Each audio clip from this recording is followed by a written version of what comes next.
Welcome student to the next lecture of halogen derivatives. Today is lecture number 9. In last lecture we have started with optical activity, and in that we have studied what is ordinary light, what is monochromatic light, what is plane polarized light, and we have also studied what is optical activity or what is optical active molecules, what is dextrorotatory substance, what is levorotatory substance.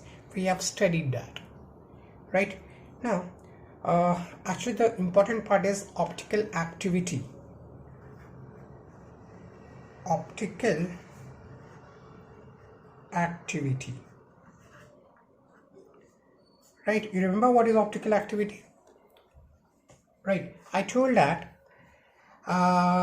suppose you passed a light to a certain compound, and if that light rotate the plane polarized right, either towards right hand side or toward the left hand side, then we will call that substance as optically active substance. Now the question is how to identify whether the given compound will be optically active or not. For example, if I say lactic acid,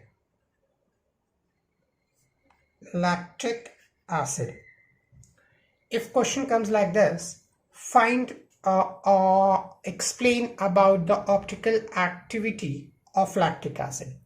So we have to identify whether this lactic acid is optically active or not. We have to identify this. So how to identify whether the given compound is optically active or not, right? If this question comes in examination, the first and the foremost, we have to draw the structure of the given compound. So what is the structure of lactic acid? Okay, lactic acid is like this: carbon, H, OH, COOH, CH3. This is nothing but lactic acid. Now student, we have to identify, secondly we have to identify whether in this lactic acid any atom is there which is chiral, or any carbon is there which is chiral. You remember what is chiral carbon? Chiral carbon is that carbon in which all the four groups attached to that carbon are different. So let's find some carbon in which all the four bonds are different. So obviously I talk about this carbon, and chiral carbon is shown by asterisk mark. So if I talk about this carbon has four groups attached to it, and all the four groups are different. One is acidic group, other is OH, that is alcoholic, methyl group, and hydrogen. So all the four groups attached to this are different. So that's proof that there's a presence of chiral carbon, right? But one thing, understand student, not every time chiral carbon is a guarantee for optical activity. Means there are certain examples in which there is a presence of chiral carbon, right? There's a presence of carbon and the compound is not optically active. But this happens only when there's a presence of two or more than two chiral carbon. But if there's a presence of only one chiral carbon, then 100% I can say this given compound will be optically active. I hope this is clear. I repeat student, if there is a presence of one chiral carbon, right here, note, if there is presence of one chiral carbon, then 100%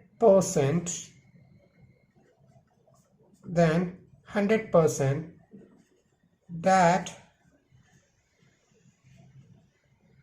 compound will show optical activity, or that compound will be optically active compound.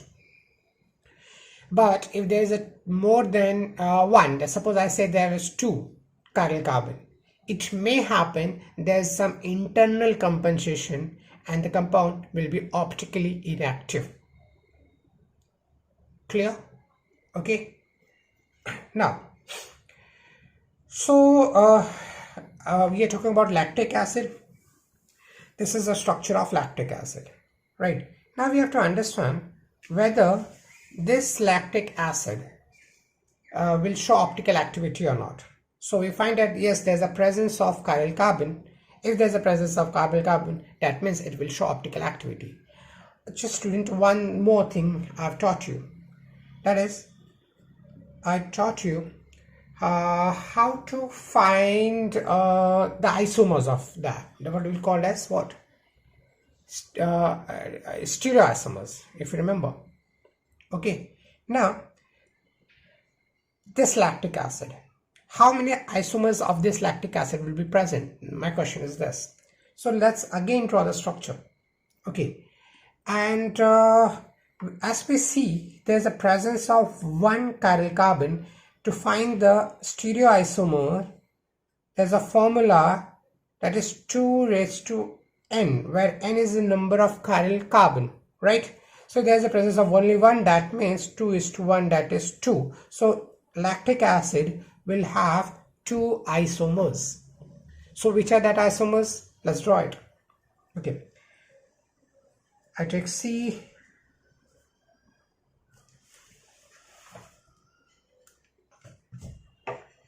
COOH.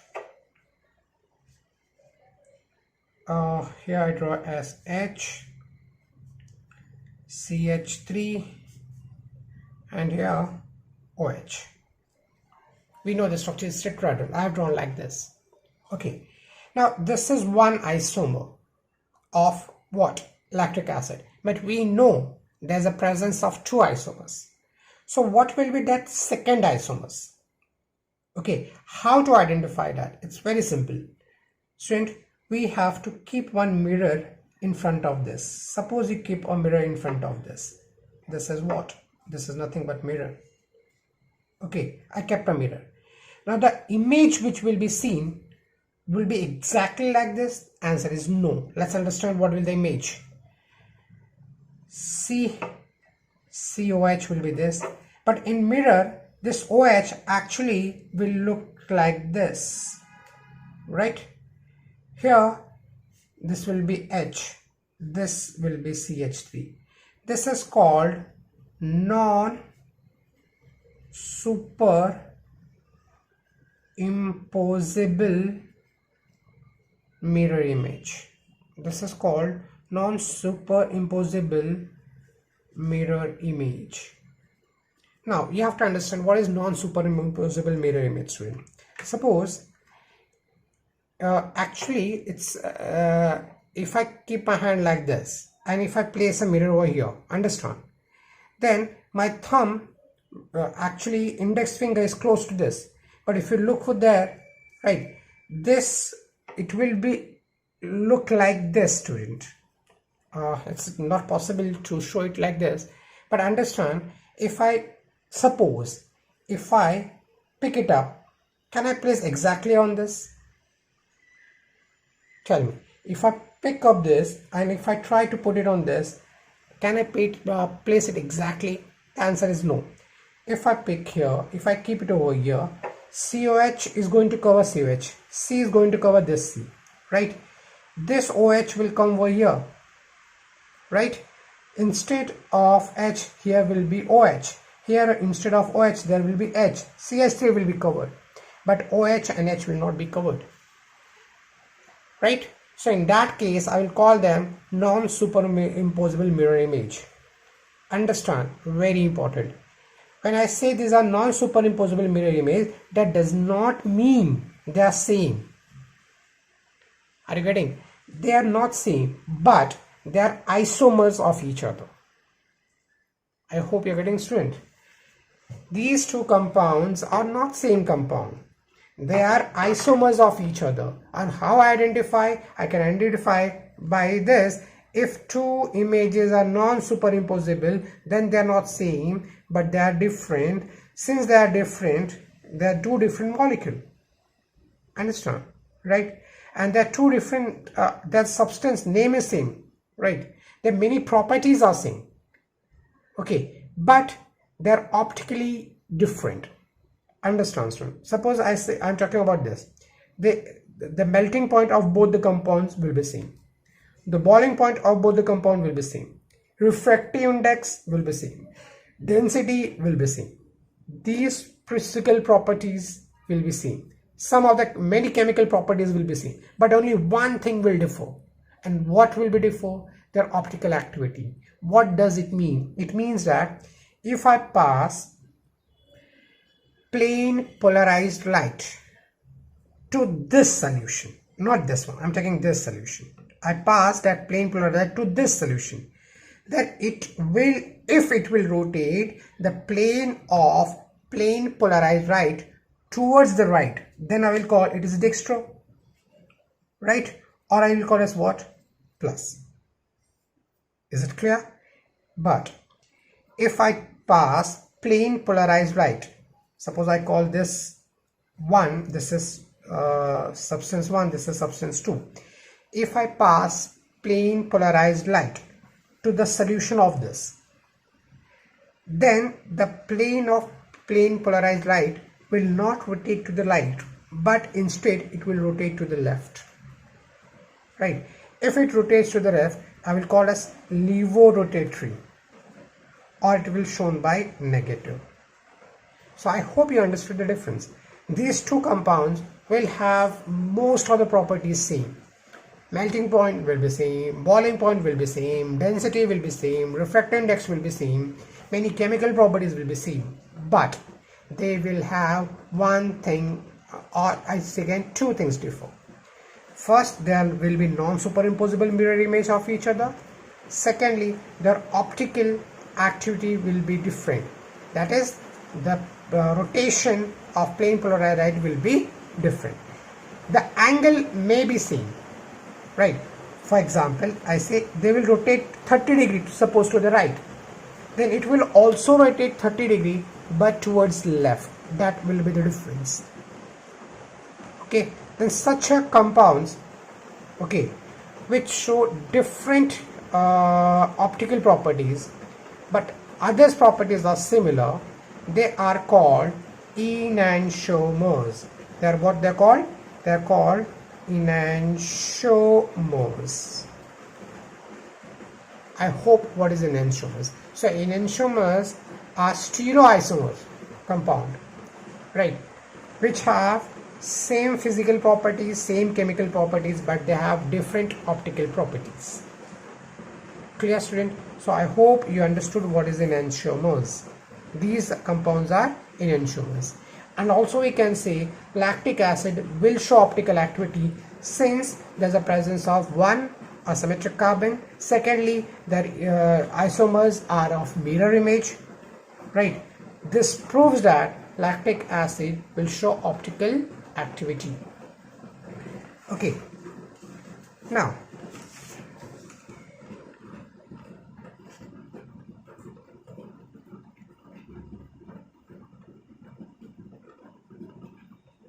suppose, student, I give one more example. Tell me whether the compound will be optically active or not. Carbon H, CH3, C2H5. Here I take Cl. Tell me whether this compound will be optically active or not. Okay, now since I can say there's a presence of one asymmetric carbon, how I can say there's a presence of one asymmetric carbon? Here one group is attached, second group, third group, fourth group. All the four groups are different, right? And since there is a presence of one and only one asymmetric carbon, I can 100% say it will show optical activity. Okay, one more example. H, CH3, COOH. Let's take H. This will show optical activity. Optical activity will be shown by this or not? No, because here the two groups are same, so it is not going to show optical activity. Okay, because sometimes the question is asked like this: show whether this compound is optically active or not. I take one more example, student. I take this example. Tell me, this compound will show optical activity or not? How to identify? Let's see. I take this carbon, right? 1 bond, 2 bond, this is 3, this is 4. Okay, now this is what? This is nothing. If I write like this, if I'm not written, then this is hydrogen. So this two groups is present, but this two hydrogen is what? Same. Since they are same hydrogen, obviously this is not a chiral. This carbon is not a chiral carbon. If it is not a chiral carbon, this is obviously not going to be what? It's optical activity. So optical activity will not shown by this cyclobutane. I hope this is clear, right? Okay. Now, so such question can come. Okay, we'll take one more example, student. Okay, that is 2-methylbutane 1-ol. Tell me this compound 2-methylbutane 1-ol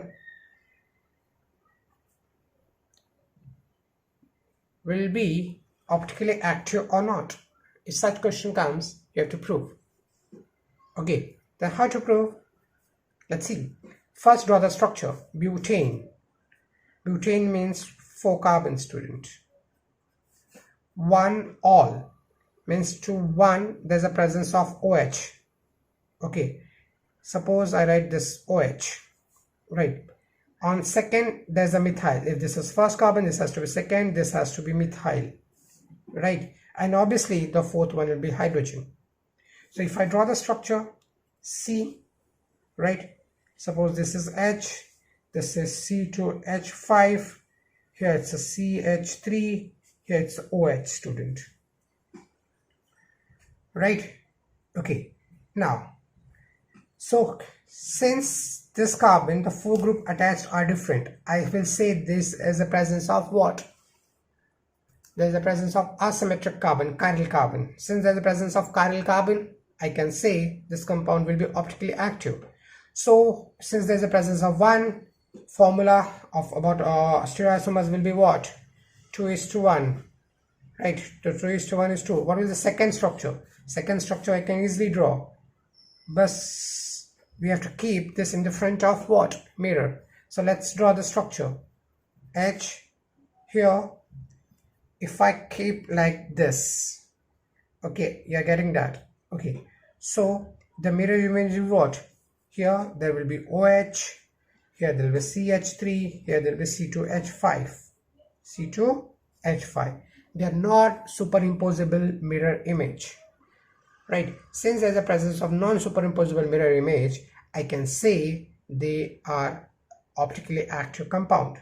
So it will show optical activity.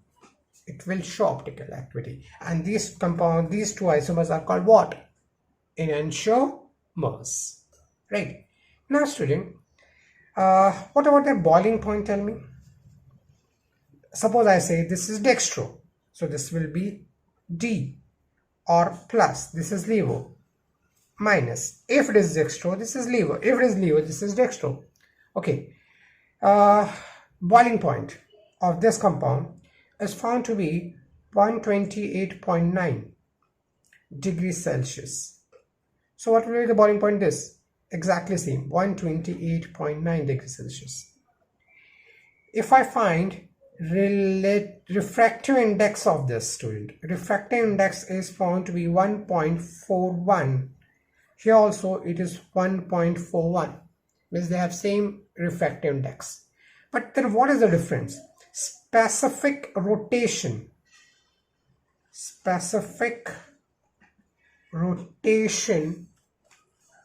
is found to be different. How it is different? It shows plus 5.9 degree. It shows minus 5.9 degree. Only the difference is that, student. Otherwise, all the properties is same. I hope you understood what is optical activity and what is enantiomers. These compounds are enantiomers. Enantiomers have most of the properties similar, but only the property differ is specific rotation or optical rotation. Okay. Now, one thing more, student, that is called Racemic Mixture. Racemic Mixture, or is also called as Racemic. What is this Rasmic Mixture or Racemic? Okay.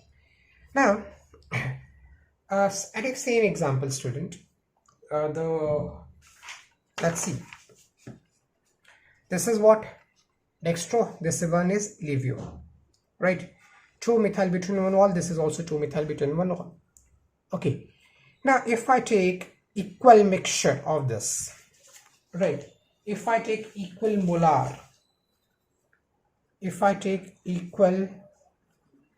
molar of these two, that is dextro and levo. Suppose I say I take 10 mole of this and I take 10 mole of this, right?